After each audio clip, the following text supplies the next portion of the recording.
Estamos en vivo para una pequeña video reacción de esas que tanto les gustan a ustedes, ¿no? Relativa a, bueno, vamos a comentar efectivamente un caso que se dio a conocer el día de hoy, que fue difundido por la Honorable Corte Interamericana de Derechos Humanos. Este es un video básicamente a bola pájara, una video reacción sobre el caso García Rodríguez y otro contra México, sentencia de 25 de enero del año 2023, excepciones preliminares, fondo de reparaciones y costas. Su criterio, evidentemente, de reservar algunas opiniones de un servidor, quizás desarrolladas de manera escrita, pero esta es una pequeña video reacción que me gustaría comentar con todos ustedes. Lo hemos dejado nuevamente en versión amigos, friends, exclusivamente porque ya ven que luego se cae, ¿no? Lo de los bots, comentamos siempre sucede, y bueno, lo dejamos en video como video amigos. Pues básicamente esta es una video reacción ciertamente a esta sentencia que se difundió hace ya más de 12 horas por parte de la Honorable Corte Interamericana de Derechos Humanos. Como ustedes saben, ya es del dominio público. Se realizó el acto de notificación de una sentencia que desde mi punto de vista es de carácter histórico, ciertamente. Para el Estado mexicano, pues se determinó que se vulneraron los derechos humanos a la integridad personal, la libertad personal, las garantías judiciales, la presunción de inocencia, la igualdad ante la ley, evidentemente el principio de plazo razonable y la regla de exclusión de prueba obtenida bajo por tortura en perjuicio de Daniel García Rodríguez y Reyes Pizarro Ortiz, así como su aplicación, es decir, la aplicación en perjuicio de estas personas de las figuras de arraigo y prisión preventiva en su contra. En los siguientes días, desde mi punto de vista, mucho se escribirá sobre el alcance de esta sentencia internacional y la forma de recibirla en el ámbito del derecho nacional o doméstico. Precisamente estas son unas ideas a bola pájaro, a cargo de un servidor, evidentemente, pues considero que a diferencia del caso Sonpaxle de Pile, esta sentencia sí tiene una serie de particularidades, evidentemente, que contribuyan al debate público de figuras que restringen el derecho a la libertad personal. Como ya lo sabemos, la prisión preventiva oficiosa y también la figura del arraigo, ambas incorporadas, modificadas y continuamente, vamos a decir, adicionadas en los artículos 16 y 19 de la Constitución mexicana. Ciertamente, y aquí vamos un poquito con la parte fina, ya es un lugar común, como solemos decir algunas personas que nos enfocamos o nos dedicamos o nos apasionamos por los derechos humanos, ya es un lugar común. Hemos venido insistiendo que a lo largo de los años hemos desconocido o incluso soslayado cómo debe de interpretarse el artículo 2 del Pacto de San José, específicamente el deber de adoptar disposiciones de derecho interno de la Convención Americana, pues no se limita a vincular, desde mi punto de vista, y ya lo hemos repetido en innumerables ocasiones, no se limita este artículo 2 a vincular al legislador democrático, sino desde mi punto de vista también incorpora al órgano reformador de la Constitución y sí, evidentemente a todas las autoridades de los estados en el ámbito de su competencia, y ello incluye desde luego a los juzgadores constitucionales del más alto rango. El denominado control de convencionalidad, y esta es una particularidad que se desarrolla a lo largo de esta sentencia del caso García Rodríguez y Reyes Alpizar. El denominado control de convencionalidad, antes del caso del Monastir Arellano contra Chile y todo lo que ya sabemos, proviene las ideas, el sustento de esta idea, del parámetro, el contraste de los contenidos de la Convención Americana y su jurisprudencia constante, el contraste de esto con la normativa, con los actos de derecho interno de todos los estados que son parte del Pacto de San José, ¿no? Deriva evidentemente de los votos razonados del extraordinario juez Cansado Trindade, que en paz descanse, y del gran juez mexicano, que todavía tenemos la fortuna de contar con él, el juez Sergio García Ramírez. Y evidentemente la idea básica, que es al firmar y ratificar un instrumento internacional de derechos humanos, los estados se comprometen de buena fe a no atentar contra el objeto y fin de los derechos humanos, incluyendo desde luego, pues evidentemente la protección sustantiva de estos derechos. En el caso, ¿no?, la integridad personal y la libertad personal, artículo 5 y evidentemente artículo 7 de la Convención Americana. De hecho, en esta sentencia, si ustedes ya tuvieron a bien analizarla, leerla, degustarla, minuciosamente desglosarla, la Corte Interamericana es tan enfática sobre este punto que incluso lo precisó respecto de la obligación que también comprende a los jueces de carácter constitucional. Y hablamos no solamente de los jueces de distrito, magistrados de circuito, sino también a los ministras y ministros de la Suprema Corte de Justicia de la Nación. Me voy a permitir citarlo en este preciso momento, es el párrafo 176, así que si ustedes ya tienen a la mano su sentencia del caso García Rodríguez y Reyes Alpizar, seguramente podrán consultarlo. Dice párrafo 176, dos puntos, abro comillas, el Estado mexicano podría estar incumpliendo obligaciones internacionales que se comprometió a acatar al firmar y ratificar los instrumentos internacionales como la Convención Americana y las decisiones de la Corte Interamericana que son de obligatorio cumplimiento para los estados parte. Esta es evidentemente una verdad de perogrullo. Y a lo largo de mucho tiempo, a lo largo de muchos años, y si ustedes gustan, no me dejarán mentir, a lo largo de muchos videos hemos venido insistiendo en esta idea de que el artículo 2 de la Convención Americana no es simplemente un formulismo dirigido al órgano legislativo, sino a todas las autoridades que entrañan y componen a un estado.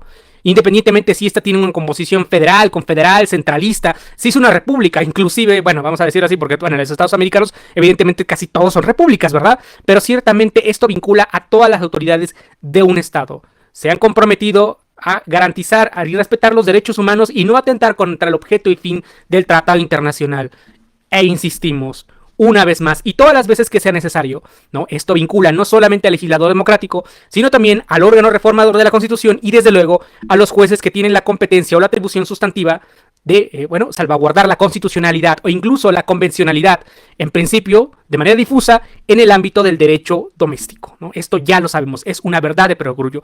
Los derechos humanos de fuente internacional o aquellos contemplados en tratados internacionales de los que el Estado mexicano es parte, con independencia de la multilateralidad, bilateralidad o la temática, evidentemente, si contemplan normas de derechos humanos, son derechos sustantivos y no solo eso, son normas de carácter constitucional. Y nuevamente, un paréntesis aquí, se insisto, a veces un servidor rebasa aspectos de carácter estrictamente técnico, pero esto es una verdad indiscutible, una verdad de perogrullo. Entonces, evidentemente, lo que sostiene la Corte Interamericana es que, ojito con esto, porque podríamos estar incumpliendo obligaciones internacionales que nos obligamos a acatar al firmar y ratificar, evidentemente, los instrumentos del Corpus Juris Interamericano.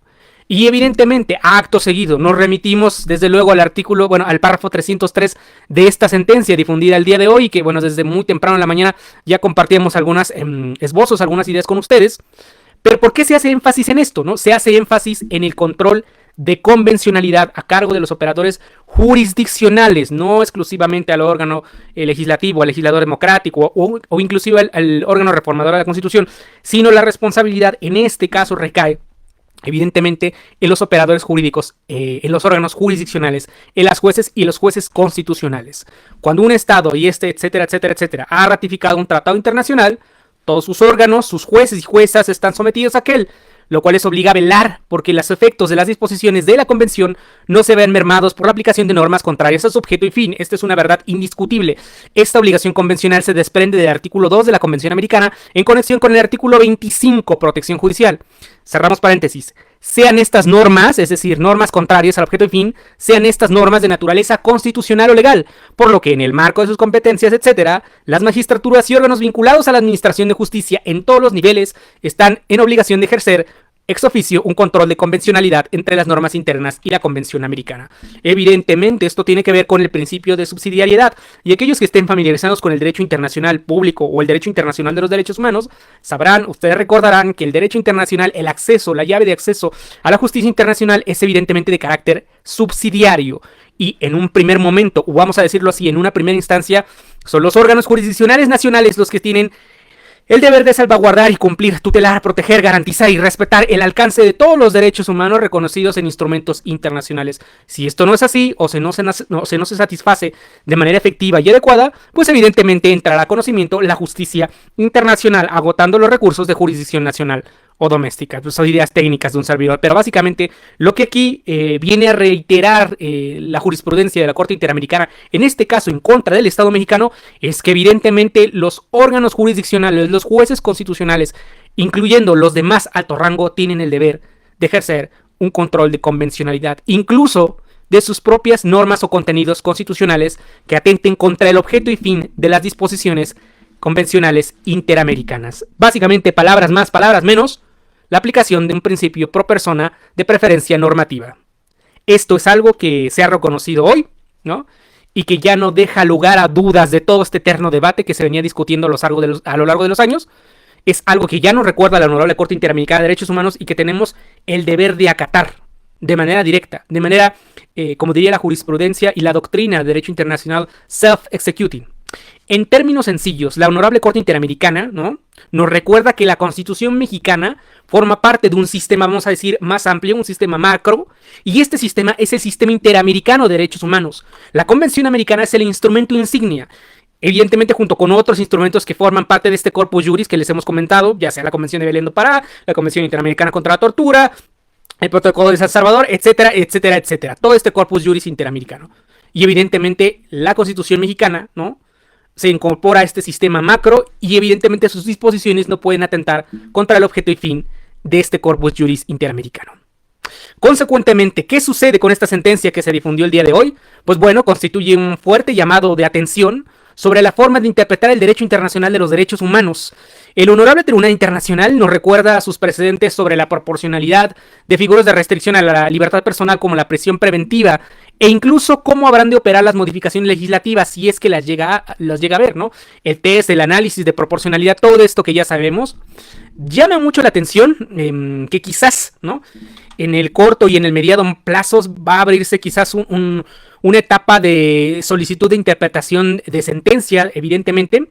Y a pesar del plazo de un año que se estipuló para el cumplimiento de los primeros débitos convencionales, es probable, altamente probable, que el siguiente gobierno federal, la siguiente administración, sea la que tenga que lidiar con el cumplimiento, la supervisión de cumplimiento de esta sentencia internacional. Entonces llama mucho la atención sobre qué es lo que podemos esperar. Yo diría, y ciertamente que estamos próximos a un periodo, un proceso electoral federal, que quizás este tema pues es muy especializado, muy exquisito, ciertamente, quizás no se toque por parte de los candidatos y candidatas a la presidencia de la República en el contexto del proceso electoral de 2024, pero sí se trata de un tema, vamos a decir, que repercute el ámbito de los derechos de todas las personas en el Estado mexicano, de todas las personas, y evidentemente tarde o temprano tendrá que abordarse y darse el debido cumplimiento. A diferencia del caso Sonpaxle-Tecpile, estimados amigos y amigos, la sentencia del caso Daniel García Rodríguez y Reyes Alpizar nos debe hacer un llamado a la reflexión y quizás desde mi punto de vista, ojo, estas son opiniones estrictamente a título individual, desde mi punto de vista, una reflexión para vigilar e incluso analizar todo este contexto con humildad de rigor, reconocer ciertamente si es que no estábamos equivocados en los temas, evidentemente, el que ya todos conocemos, de las restricciones constitucionales y el principio pro persona. Ahora, desde mi punto de vista, si estábamos equivocados, con humildad y pundonor, me parece que es preciso y necesario, indispensable, reconocerlo y así hacerlo ver. Y quizás era momento de presentar, evidentemente, nuevos proyectos de sentencia, reescribir libros o incluso, desde mi punto de vista, modificar planes de estudio en universidades, ¿no?, o programas de formación para operadores jurídicos. Nada malo va a pasar con ello, sino que honra reconocer el error propio, no importa si se trata de jueces constitucionales o de académicos. Bien, a los abogados que llevaron el caso desde el ámbito del derecho interno hasta la Comisión Interamericana y más allá, ya en el seno al análisis de la Honorable Corte Interamericana, a los abogados Simón Hernández León y David Peña, nuestras felicitaciones y reconocimiento, así como el agradecimiento que nos merece por parte de todo el foro jurídico por haber contribuido a la doctrina interamericana y a la justicia internacional. Ciertamente también es necesario distinguir y reconocer e inclusive homenajear al ministro José Ramón Cosío, nuestras felicitaciones, porque el tiempo terminó dándole absolutamente toda la razón y habrá que revisitar su voto particular en la contradicción de tesis 293/2011, el que sin duda ya será referencia de vanguardia sobre la recta interpretación del tema de las restricciones constitucionales. No vamos, ustedes no me dejarán mentir, vamos a revisitar incluso la forma en que expuso el ministro José Ramón Cosío en la audiencia de Brasil el año pasado. Dicho lo cual, quizás desde mi punto de vista es tiempo de analizar con mucho rigor, ¿no?, con mucho detalle esta sentencia y escribir sobre ello. Yo me comprometo quizás a presentarles un paper. Y bueno, básicamente estas han sido unas ideas abuela pájaro sobre esta sentencia internacional dada a conocer, difundida y notificada hoy por el juez Pérez Manrique, presidente de la Corte Interamericana, ¿no?, a las autoridades del Estado mexicano, ¿no? Esta pequeña videoreacción se la debo a mi amiga Luz, que me amenazó con hacerla mientras discutíamos unos proyectos de sentencia. Saludos, Luz, si estás viendo esto. Y bueno, vamos a dejarlo hasta aquí por hoy porque hay mucha carnita que desmenuzar y analizar. Muchísimas gracias por ver esta pequeña videoreacción de esta sentencia difundida hoy por la Honorable Corte Interamericana y de vuelta a estudiar los alcances de esta histórica resolución, de esta histórica sentencia. Sin más que comentarles, amigas y amigos, les deseo una excelente noche. Muchísimas gracias por ver y libertad para todos. Bye.